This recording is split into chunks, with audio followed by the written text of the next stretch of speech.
Welcome to my channel, where we delve into the darkest corners of the human mind. Tonight, we're uncovering the stories of some of the most terrifying serial killers in American history. These aren't just tales of murder, they're stories of pure, unadulterated evil. Brace yourself as we count down the top 3 scariest serial killer stories in the USA. Viewer discretion is strongly advised. Our first story takes us to the sun-soaked streets of Los Angeles in the mid-1980s, where the city was gripped by fear as a sadistic killer prowled the night. His name? Richard Ramirez, better known as the Night Stalker. Ramirez's reign of terror began in 1984, and for over a year, he spread fear throughout California with his brutal and senseless killings. Ramirez didn't have a specific type. His victims ranged from elderly women to young children. He broke into homes in the dead of night, attacking his victims as they slept. What made Ramirez truly terrifying was his unpredictability and the sheer brutality of his crimes. He didn't just kill, he tortured. His methods were gruesome and varied, from bludgeoning to stabbing, and even shooting his victims. But the horror didn't end there.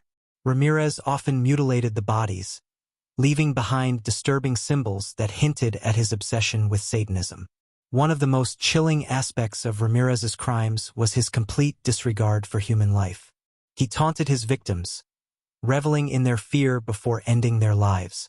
Survivors described him as having a malevolent presence, his eyes cold and devoid of any humanity. He was a man who seemed to be the embodiment of evil, driven by a twisted desire to spread terror.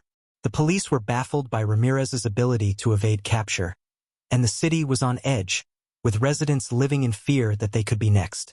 It wasn't until August 1985 that Ramirez was finally caught, but not by the police. He was recognized by a group of civilians who, fueled by rage and fear, chased him down and subdued him until the authorities arrived. At his trial, Ramirez showed no remorse, famously declaring, "Hail Satan," as he was led away. He was convicted of 13 murders, but many believe his true body count is much higher. Ramirez died in prison in 2013, but the legacy of his terror remains, a dark chapter in the history of Los Angeles. Next, we delve into the story of one of America's most notorious and feared serial killers, a man who used his charm and good looks as a weapon to lure his victims. Ted Bundy was the epitome of a wolf in sheep's clothing, a man who appeared kind, intelligent, and trustworthy. But underneath that facade was a cold-blooded killer driven by a sickening desire to kill. Bundy's killing spree began in the 1970s, and his victims were almost exclusively young women, many of them college students.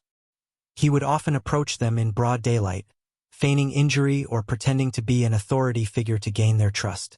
Once he had them in his clutches, Bundy would take them to secluded locations where he would rape and murder them in the most horrific ways imaginable.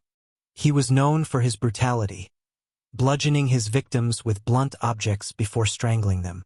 But it wasn't just the killing that satisfied Bundy. It was the control and power he exerted over his victims that truly drove him.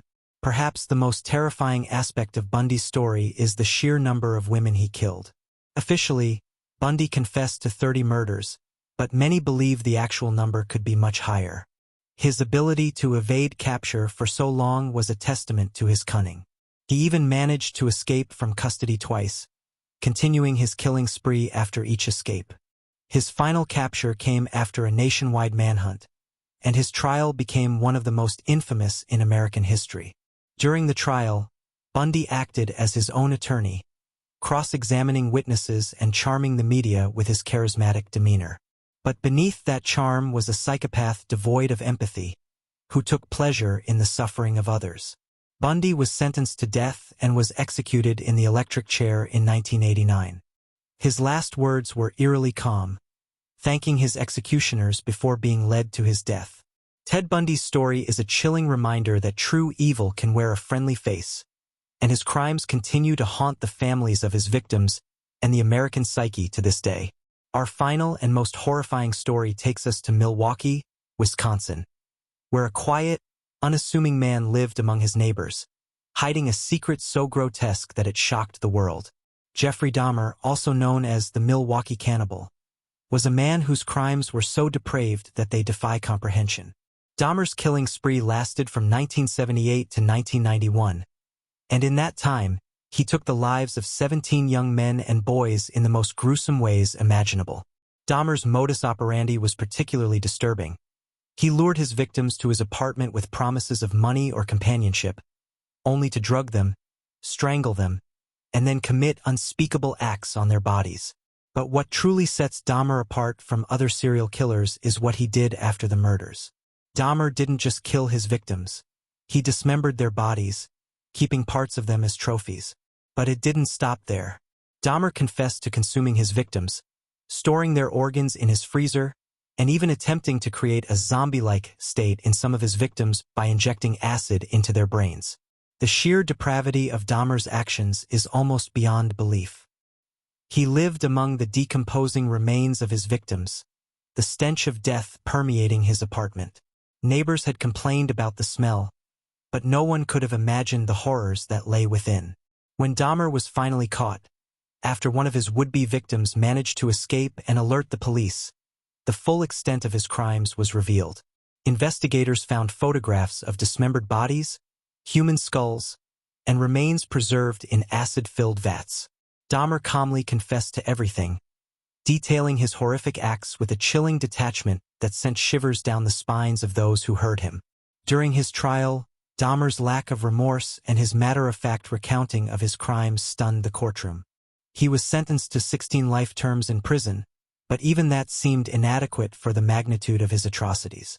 In 1994, Dahmer was killed by a fellow inmate, bringing an end to the life of one of the most terrifying serial killers in history. But the horror of Jeffrey Dahmer's crimes continues to resonate, a dark reminder of the monstrous acts that can be committed by those who walk among us.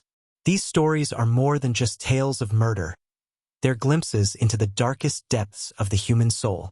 The names Richard Ramirez, Ted Bundy, and Jeffrey Dahmer have become synonymous with evil, their crimes haunting the collective memory of a nation. But what drives someone to commit such unspeakable acts? Perhaps that's a question that will never be fully answered. And maybe it's better that way. Thank you for joining us on this journey into darkness. If you found this video unsettling, remember to like, subscribe, and hit the bell icon to stay updated with more chilling stories from the shadows. Until next time, stay safe and keep the lights on.